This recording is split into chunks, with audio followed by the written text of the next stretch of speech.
I watched Arthur during that time and began to appreciate just why he was such a great soldier. It was not merely his bravery, though he was brave, but how he outfoxed his enemies. Our armies were clumsy instruments, slow to march and sluggish to change direction once they were marching, but Arthur forged a small force of men who learned to travel quickly.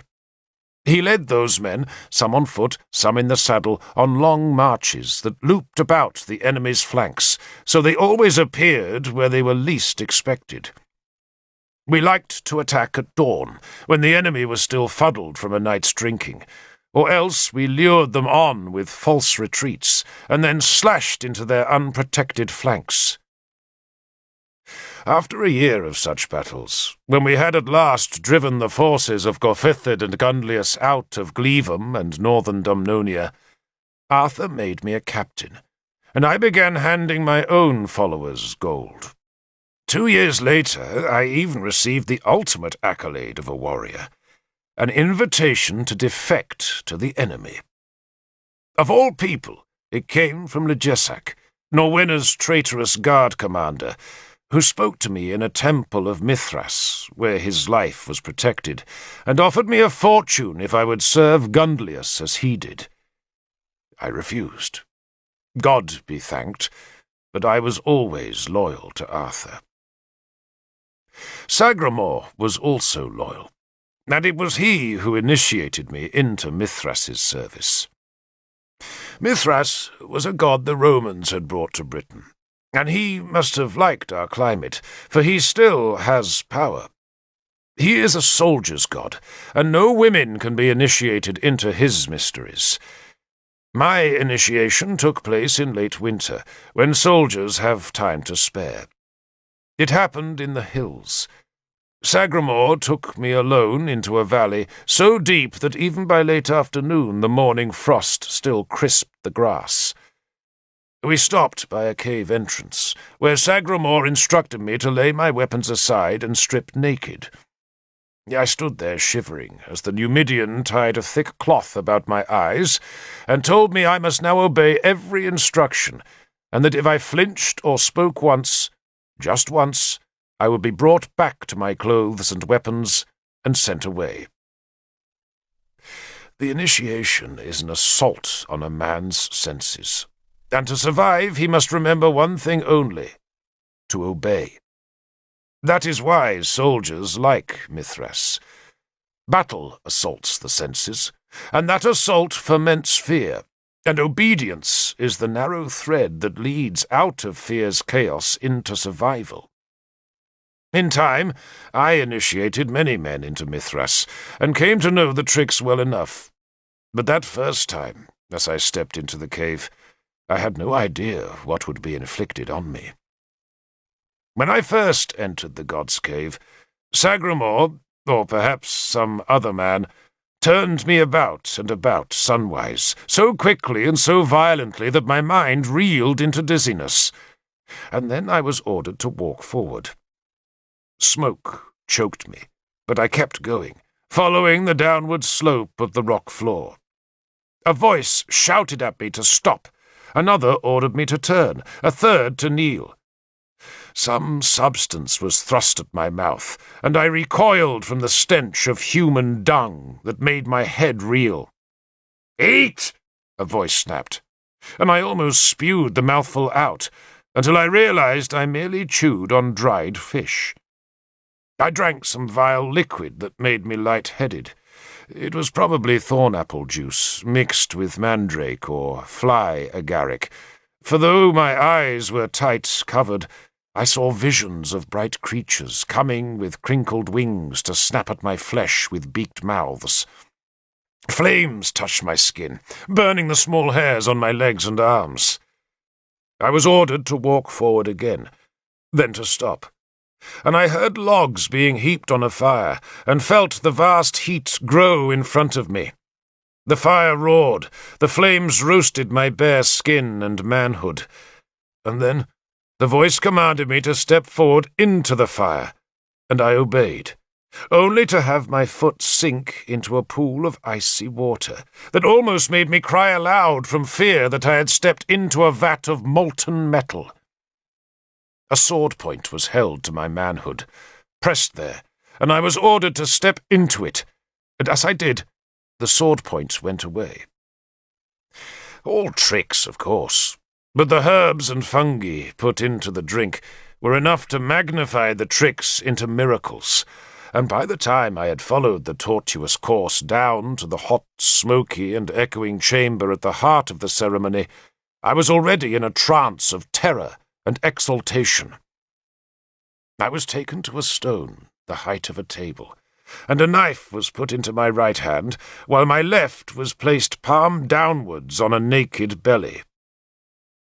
"It's a child under your hand, you miserable toad," the voice said, and a hand moved my right hand until the blade was poised over the child's throat.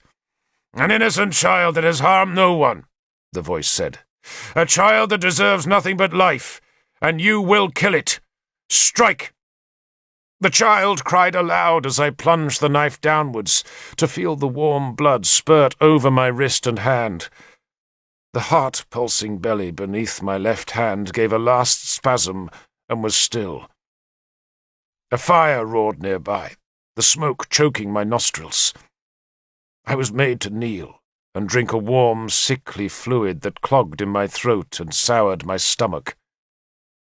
Only then, when that horn of bull's blood was drained, was my blindfold taken away, and I saw I had killed an early lamb with a shaven belly. Friends and enemies clustered about me, full of congratulations, for I had now entered the service of the soldier's god. I had become part of a secret society that stretched clear across the Roman world and even beyond its edges. A society of men who had proved themselves in battle, not as mere soldiers, but as true warriors. To become a Mithraist was a real honor, for any member of the cult could forbid another man's initiation. Some men led armies and were never selected. Others never rose above the ranks and were honored members. Now, one of that elect, my clothes and weapons were brought to me. I dressed and then was given the secret words of the cult that would allow me to identify my comrades in battle. If I found I was fighting a fellow Mithraist, I was enjoined to kill him swiftly, with mercy, and if such a man became my prisoner, I was to do him honor. Then, the formalities over, we went into a second huge cave, lit by smoking torches, and by a great fire where a bull's carcass was being roasted. I was done high honor by the rank of the men who attended that feast. Most initiates must be content with their own comrades, but for Derval Cadern, the mighty of both sides had come to the winter cave. Agricola of Gwent was there, and with him were two of his enemies from Siluria, Ligesac and a spearman called Nacians, who was Gundlius's champion. A dozen of Arthur's warriors were present, some of my own men, and even Bishop Bedwin, Arthur's counsellor, who looked unfamiliar in a rusty breastplate, sword belt, and warrior's cloak. "I was a warrior once," he explained his presence, "and was initiated, when 30 years ago? That was long before I became a Christian, of course.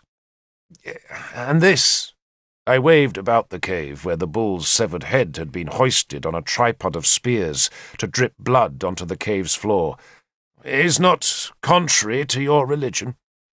Bedwin shrugged. "Of course it is," he said, "but I would miss the companionship." He leaned towards me and lowered his voice to a conspiratorial whisper. "I trust you will not tell Bishop Sansom that I am here." I laughed at the thought of ever confiding in the angry Sansom, who buzzed about war-shrunken Dumnonia like a worker bee. He was forever condemning his enemies, and he had no friends. "Young Master Sansom," Bedwin said, his mouth full of beef and his beard dripping with the meat's bloody juice, He wants to replace me, and I think he will. He will? I sounded aghast. Because he wants it so badly, Bedwin said. And he works so hard. Dear God, how that man works. Do you know what I discovered just the other day? He can't read. Not a word. Now, to be a senior churchman, a fellow must be able to read. So what does Sansom do?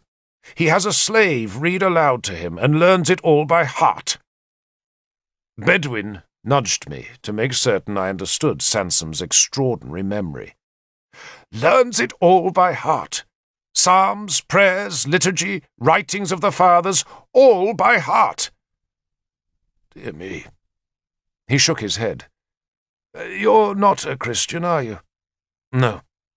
You should consider it.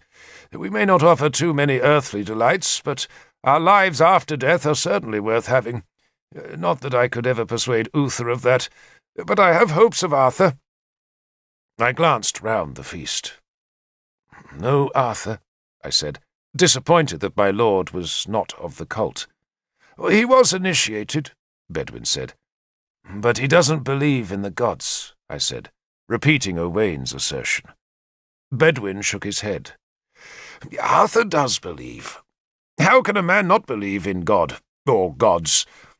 You think Arthur believes that we made ourselves, or that the world simply appeared by chance? Arthur's no fool, Derval Cadern. Arthur believes, but he keeps his beliefs very silent.